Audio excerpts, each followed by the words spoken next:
अब हम चलते हैं गृहस्थ धर्म वर्णन के बारे में चर्चा करेंगे। अलर्क ने माता मदालसा से कहा, हे माँ, अब तुम मुझे गृहस्थ धर्म के विषय में बताओ कि गृहस्थी व्यक्ति का कर्तव्य, मोक्ष प्राप्ति, अन्न अनुष्ठान एवं त्यागनीय कर्म क्या है। मदालसा बोली, हे पुत्र, गृहस्थी व्यक्ति संसार के संपूर्ण प्राणियों का पालन करके अपने सही प्रकार की कामना सिद्धि को प्राप्त करता है। पितर, ऋषि, देवता, भूत, मनुष्य, कृमि, कीट, पतंग, पक्षी, पशु, असुर आदि सभी गृहस्थ आश्रम में ही अपना जीवन निर्वाह करते हुए तृप्त होते हैं तथा अन्य के लिए इसी आश्रम की ओर मुखापेक्षी रहते हैं। गृहस्थ आश्रम को संपूर्ण विश्व का कारण मानते हैं। यह संसार के लिए गृहस्थ रूपी कामधेनु है। ऋग्वेद पीठ, यजुर्वेद मध्य भाग, सामवेद मुख्य, इष्ट पूर्त, इसके सिंह, सुंदर शरीर पर निकले रोम, शांति और पुष्टि, इसके मल मूत्र एवं वर्णाश्रम, इसकी पाद प्रतिष्ठा है। यह संपूर्ण ब्रह्मांड को धारण किए हुए कभी भी क्षय को प्राप्त न होने वाले गृहस्थाश्रम रूपी कामधेनु है। इसके चारों धन रूपी सौहाकार, सौधाकार, वशिष्ठकार और महंतकार है।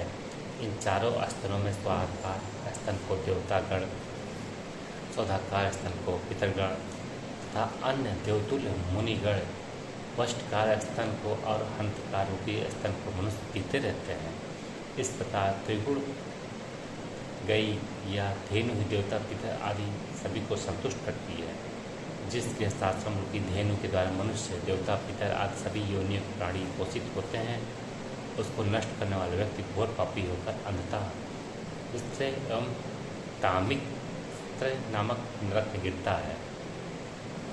जो गृहस्थी उचित समय पर देवता, पितर, मनुष्य, पशु, पक्षी आदि सभी योनियों के प्राणी प्रतिदिन अपने शरीर के समान पोषण करता है, स्नान ध्यान करके प्रातः काल में जल, चंदन, गंध, पुष्प, धूप आदि से देव, ऋषि, पितर एवं प्रजापतियों का देवतुल पूजन करता है, वह देवलोक में जाता है। घर में फिर अग्नि का तर्पण करके दधि की बलि देनी चाहिए। घर में फिर अग्नि का तर्पण करके दधि की बलि देनी चाहिए। घर में मध्य में ब्रह्मा एवं विश्वदेवों के लिए उत्तर दिशा में धन्वंतरि के लिए, पूर्व दिशा में इंद्र के लिए, पश्चिम में वरुण के लिए, सोमवार को उत्तर दिशा में धाता विधाता को घर के द्वार पर बलि देनी चाहिए।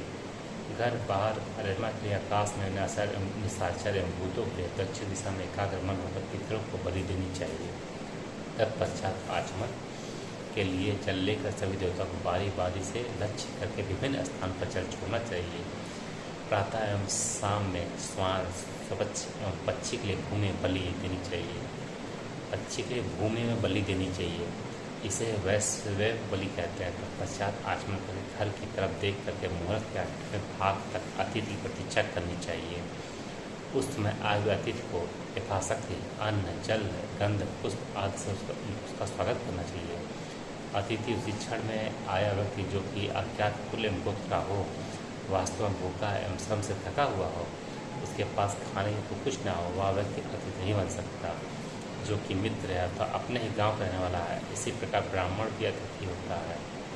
सत्य नित्य प्रतिदिन न आता हो, वह चाहे सुंदर हो या कुरूप जैसा भी हो, उसे ब्रह्मा समझ करके प्रेम पूर्वक उसका सत्कार करना चाहिए। जो गृहस्थ अतिथि को संतुष्ट नहीं करता, वह गृहस्थ आश्रम के यज्ञ के ऋण से मुक्त नहीं होता। जो व्यक्ति अतिथि को बिना भोजन कराए स्वयं भोजन कर लेता है, वह महापाप को भोगते हुए अगले जन्म में केवल मिष्ठा ही खाता है। जिससे घर से अतिथि वापस हो जाता है, वह अपने द्वारा किए गए पापों को छोड़कर उस गृहस्थी द्वारा किए गए पुण्य को ले जाता है। गृहस्थी जो स्वयं खाता हो, उसे ही अतिथि को भी सादा समर्पित करना चाहिए।